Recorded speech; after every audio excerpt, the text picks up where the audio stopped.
भारत माता की जय श्री राम, जय श्री राम। देश के गृह मंत्री अमित शाह 22 जून यानी आज छत्तीसगढ़ प्रवास पर थे। छत्तीसगढ़ के दुर्ग जिले में उन्होंने एक आम सभा को संबोधित किया। नमस्कार, मैं नीलेश। न्यूज़बाजी में आज अमित शाह के उस जनसभा की चर्चा। जनसभा में उन्होंने दो बड़ी चूक की, हालांकि वो तथ्यात्मक चूक थी बड़ी, जो अपने भाषण में उन्होंने बताया। दो ऐसे तथ्यात्मक चूक थी जो बड़ी चूक कही जा सकती है, उन्होंने की। इसके अलावा इस सभा में 5 बड़ी बातें भी उनकी हम आपको बताएंगे। शुरुआत 5 बड़ी बातों से करते हैं जो जनसभा में उन्होंने की। कांग्रेस की यहाँ छत्तीसगढ़ की क्या कर रहे हैं बघेल साहब? घोटाले पे घोटाले, घोटाले पे घोटाले, घोटाले पे घोटाले।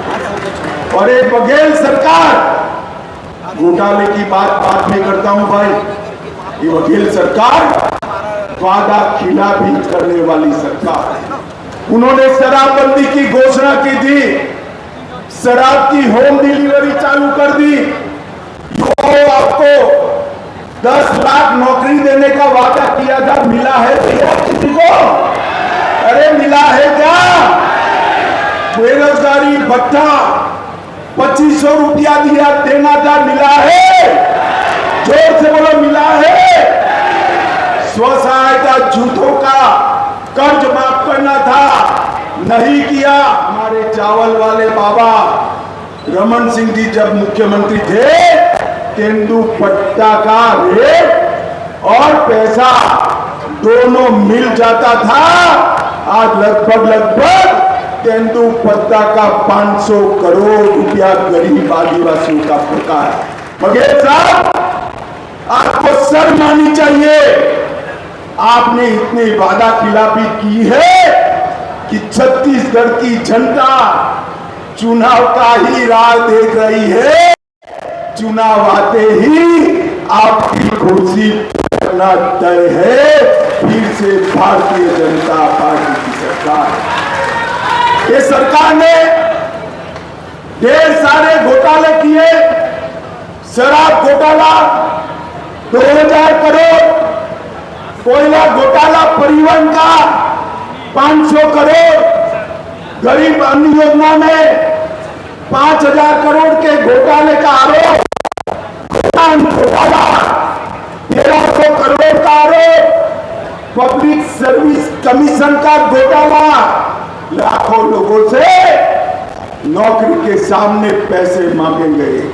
कोरोना शेष लगाया मगर खर्च नहीं किया, और डिस्ट्रिक्ट मिनरल फंड में से भी लगभग 700 करोड़ रुपया के घोटाले के आरोप प्रदेश अध्यक्ष कांग्रेस स्वयं कर रहे हैं।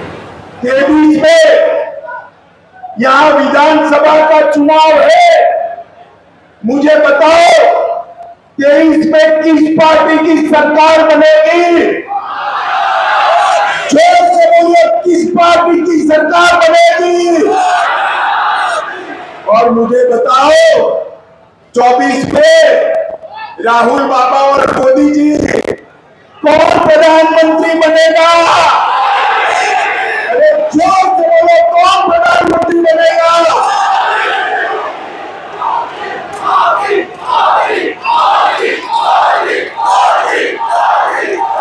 12 लाख करोड़ का भ्रष्टाचार कांग्रेस की सरकार ने किया था।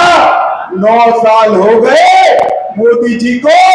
हमारे सामने विपक्ष भी भ्रष्टाचार का आरोप नहीं लगा सकता।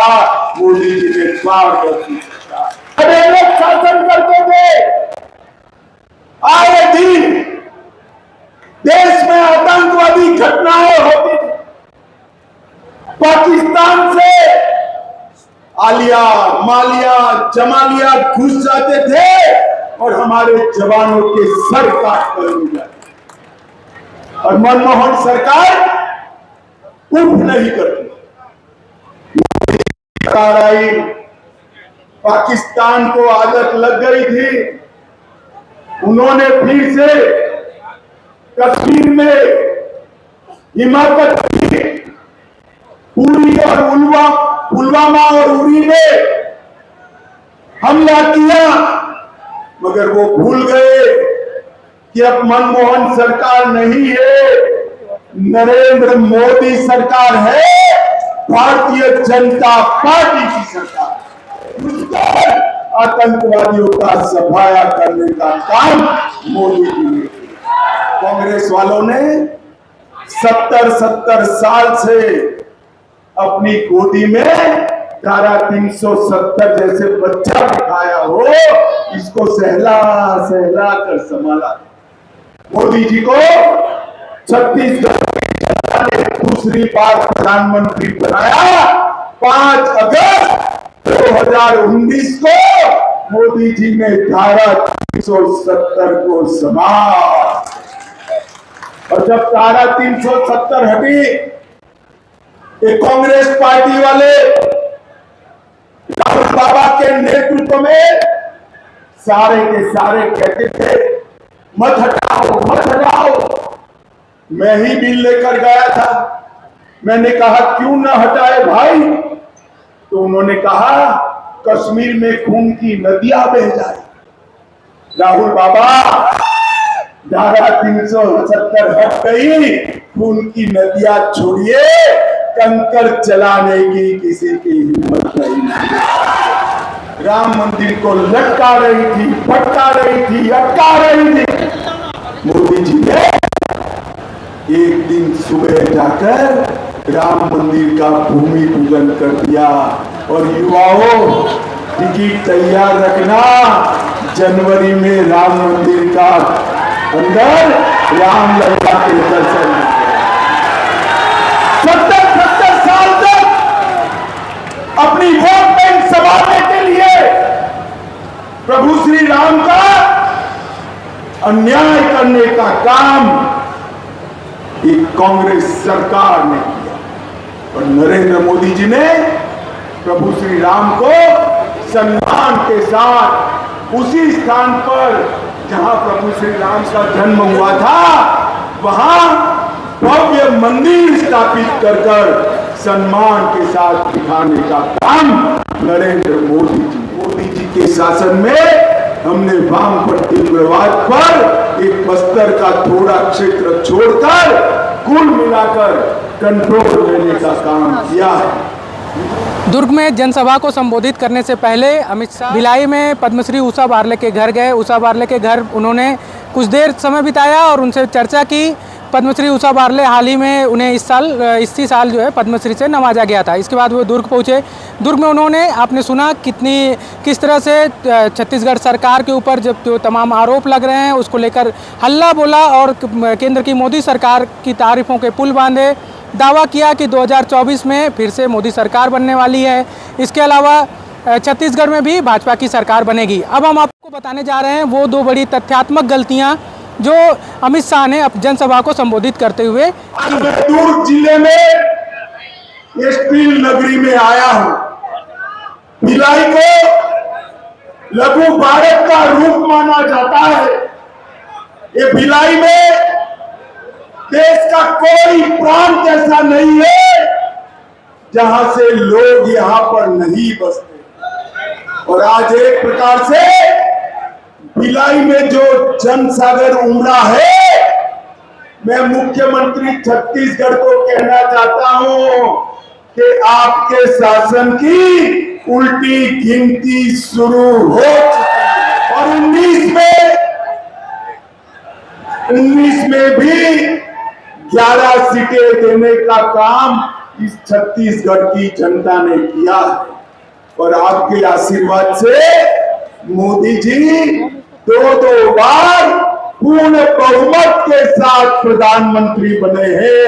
इसलिए आपका बहुत बहुत सुना, अमित शाह ने बार बार ये जिक्र किया कि भिलाई की ये जनता है, भिलाई में ये जो आम सभा हो रही है, जबकि ये सभा जो थी, सभा स्थल जो है वो दुर्ग का रविशंकर स्टेडियम था। यानी कि भिलाई शहर का जिक्र बार बार वो कर रहे थे। तथ्यात्मक एक पहली गलती इनकी ये थी इस सभा को लेकर, जो सभा स्थल की जगह के बारे में उन्होंने गलत जानकारी दी। दूसरी तथ्यात्मक गलती सबसे बड़ी जो कही जा सकती है वो 2019 चुनाव को लेकर जो उन्होंने आंकड़े पेश किए लोकसभा चुनाव को लेकर कि छत्तीसगढ़ की जनता ने 11 की 11 सीटें जो है वो मोदी सरकार को जिता कर दी थी, जबकि जो सही आंकड़ा है वो 9 सीटों का है। 2019 में जब लोकसभा चुनाव हुए तो छत्तीसगढ़ में 11 में से 9 सीटें बीजेपी को मिली थी, 2 सीटें कांग्रेस के पाले में थी। कोरबा और बस्तर लोकसभा सीट जो थी वो कांग्रेस ने जीती थी, बाकी सारी 9 सीटें बीजेपी के खाते में थी। तो ये एक तथ्यात्मक जानकारी थी। बड़ी बातें आपने सुनी अमित शाह की, इसके अलावा 2 तथ्यात्मक गलतियां हमने बताने की कोशिश की, जो चूक एक तरह से कहा जा सकता है उनके भाषण जो लिखा गया होगा, या हो सकता है बोलने में तथ्यात्मक गलतियां ऐसी आ गई हों। बहरहाल आपको अगर ये वीडियो पसंद आया हो तो आप हमारे चैनल को सब्सक्राइब करें, यूट्यूब पर ज़्यादा से ज़्यादा लोगों तक शेयर करें।